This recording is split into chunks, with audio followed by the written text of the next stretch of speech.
Drag queens. According to some people in America, they're public enemy number one. Well, queens, trans people, anyone a little bit out of the norm who you can paint as the other. If they're not easy to understand, then it's pretty likely the Daily Wire is going to be doing a hit piece on you. And even though the trans population is pretty small in the United States, it makes up a huge percentage of mainstream coverage because it's really easy to punch down. And a lot of people don't understand. It has also become a huge legislative priority for Republicans across the country. And a lot of the sensationalism and outrage has been directed at these drag story hours. Basically, community events where drag queens read books to children, and then subsequently are called groomers and pedophiles and all of these terrible things by conservative media for reading books. So today we're going to one of those drag story hours to see what all the fuss is about.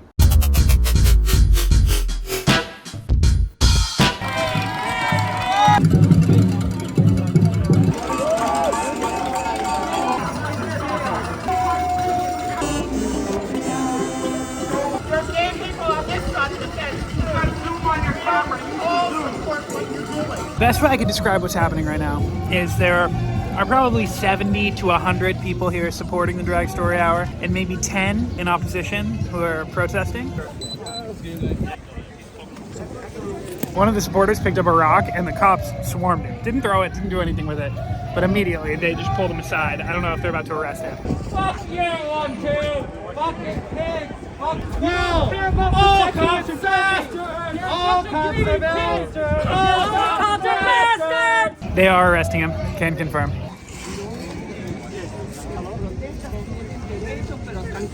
Okay, I'm around the corner. I got a coffee, wearing a mask out of respect for the organizers who asked that everyone who shows up in solidarity do so. I think the arrest at the beginning, honestly, was to set a tone from the police. Like, the guy didn't get aggressive, but because he picked up the rock, I think they just didn't want anything to get out of hand. Not that I want to give the benefit of the doubt to the police. That's kind of how I'm reading the situation. It's not as insane as some of the protests I've seen, but it's not calm either. Look who it is. What are you going to do, Walter?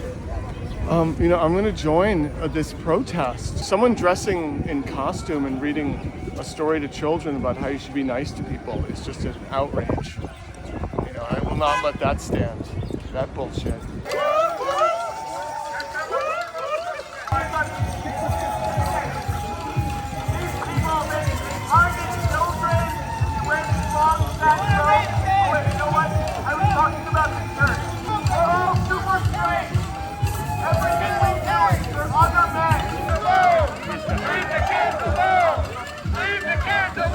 Hi, my name is Frankie D'Ascola. I am an executive board member for Drag Story Hour NYC, board member at large. I am also the middle school liaison for the curriculum committee, also at Drag Story Hour NYC. Incredible, thank you. And can you just talk a little bit about what the event itself is today, what the goal of the event is? For Drag Story Hour in general is a nonprofit organization that focuses on giving programs to youth that focus on art, literacy, social emotional learning, and self-love. So specifically today, the event that is happening in the Jackson Heights Library that is behind me is a Drag Story Hour story time for kids, specifically ages 3 to 11. At that time, a drag artist or a drag performer just dolls themselves up in an amazing outfit. It could be anywhere from a drag king, a drag queen, a drag it, a fae, an animal, whatever the drag persona is. They dress in these amazing costumes, take hours to do makeup, and then they bring in these beautiful storybooks. It could be the night before Pride, or the hips on the drag can go swish, swish, swish. Don't touch my hair. A family is a family is a family. But basically, they come in, they read a story.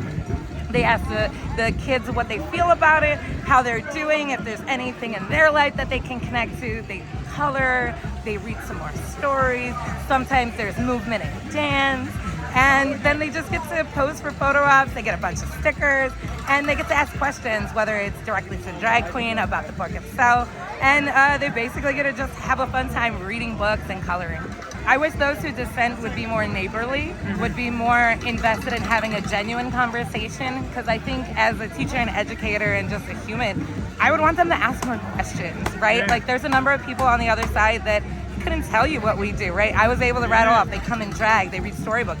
I'd be surprised if you could find a single person on the other side of the street that could tell you half of that. Yeah. And that says something. They are speaking from a place, a lack of knowledge. They are speaking from a place of fear. And it just makes me sad as someone who breaks bread with them, as someone who shares a community with them.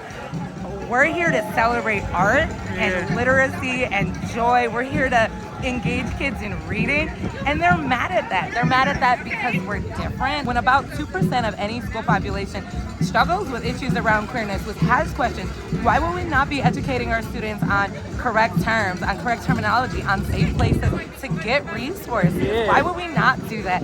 So if there's anything I want media to do is I want them to center the voices of the queer individuals that are able to help our community. And really, when they listen, beautiful things like this happen. We've seen on more than 2 occasions now, more than 200 individuals come out in support of Drag Story Hour. Or all across the country, when you see drag events, you see more people coming out than against, right? We see an overwhelming support for queer individuals and for queer individuals to take up space in the public space. Yeah. We're here for joy and literacy, and if you can't get behind that, I really just can't help you. There's like a very usual group of characters that show up to protest all of these things. It doesn't matter if it's an anti-vax event, a drag story hour, like they will show up in opposition, and it's usually the same 5 or 6 people who are very loud. I'm gonna see if I can get any of them to talk about why they're angry.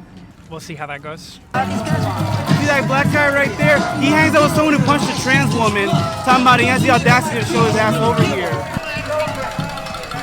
Yeah, Trump pride. When he gets in the White House in 2024, this shit is gonna be shut down. Mark my words. This shit is going bye-bye. You are not the future. You are not the future. I'm part of your community, right? I'm part of your community. Hey, Lee, you don't want to have a dialogue. But yet you don't want to have a dialogue. This is a demonic agenda. Look at these disgusting things they're doing to our kids. Something against gay people. We got gay people. There's a gay man right there that's against this. And unfortunately, the pedophiles have used like the gay community as a shield. So anybody who's against their agenda and messing with kids, they could say, oh, they're a hate group. They're against gay people. It's just traumatic for the kids. They're putting ideas in. They're not like straight up raping them off the bat, but this is like the first step. You know, gender books. Question my gender. Maybe I'm not a boy. Maybe I'm a girl. You know, not to let them grow up naturally. Satanic agenda. And then they decide they want to be the opposite gender. They could go to the pharmaceutical companies, give them puberty blockers that they use for chemical castration, and that makes millions and billions of dollars for the pharmaceutical industry. You think it's making millions of dollars? Like the numbers are not that high of people who are getting puberty blockers. Well, definitely, maybe not billions, but definitely millions. And it's really destructive because I have a cousin that turned trans, and we love her and everything, but after she turned trans, she became like suicidal. We had to like intervene, or she might have killed herself, you know, because it's like hating, you know, the way God made you. I'm here for innocence, kids' innocence, you know. Why can't the police officers read a book or a fireman read a book? Why is it these demonic creatures, you know, dressed sluttily? It has nothing to do with them being gay. It's the demons, it's the sexualization. They could be gay, straight, whatever. It's just not appropriate for kids, period. They want to do this gay, trans stuff, whatever. As adults, do it, you know? You know, people talk about trying to find common ground. And the real question for me is, how do you find common ground with people who believe the opposition are assaulting children or are pedophiles? Because if that's what you believe, and what's tough is there's not really evidence to assert that belief, and yet it's being parroted by mainstream media outlets and broadcast to millions of people on Fox, the Daily Wire, even the New York Times. I got you. What's cool is there's a lot of musicians here, a lot of people with noisemakers, just so even when the opposition is screaming into a megaphone, they're drowned out by so many more people. No, but I do think it's interesting. There are like a cast of characters who show up at all of those events and like play their greatest hits. The one regular, he's the gay for Trump guy. Yeah, I feel like every single event we've ever gone to, I've seen him at. Like he has more free time. And he's not there promoting a brand. He genuinely loves Trump. Yeah, he doesn't even have like following that I know of, but he loves to he has like a persona he puts on for the camera. The Gay for Trump guy. So the first time I interviewed him, he was talking about how Trump did all this stuff for the gay community. And Yeah. I made this video where, I mean, like, I didn't have to like research, I didn't have to look very far. There was actual, you know, statements, things put out by the White House, by the Trump White House, that were explicitly anti-gay. This wasn't like some gotcha moment where I took something out of context. This was like, no, we don't want them in the military. We don't want them, like, we're gonna like we're gonna define, you know, non-binary people out of existence.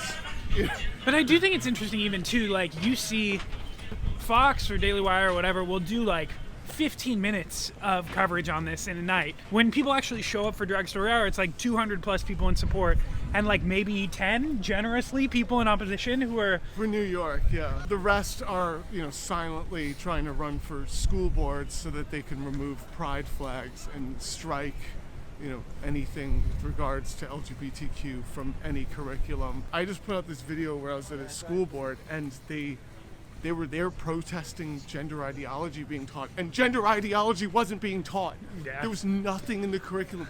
It was so weird. it's like a boogeyman that and, like, literally doesn't exist. Like, and they were there, like, you know, how much are you being paid to teach this? It was so weird. It was the weirdest moment where they're like, and then one of the school board people says nothing. And the guy's like, oh, okay. you know the most overpaid class of people in America, teachers. The best ways to support Drag Story Hour NYC is to, I believe if you go to dragstoryhournyc.org, DSHNYC.org, Okay. you'll be able to put in information for bookings and Okay. just have us out into your community. That's the best way. And if you're worried about financial support to bring us out, ask. Like Yeah. we don't know. There might be alternate funding sources where we can come out into your community at a subsidized rate. But Yeah. really bringing us out and just come to our events. Like Yeah. if they're in a public space, tell your friends, come out, have a good time, and honestly, support your local GSAs within your schools, your safe, queer spaces in your local institution. That's going to be one of the best ways that you can support just any queer individual across the city. Thank you so much. I appreciate you taking the time. Absolutely. Thanks so much. That is the vlog. Thank you for watching. If you made it to the end, think about subscribing for more daily content. I appreciate you.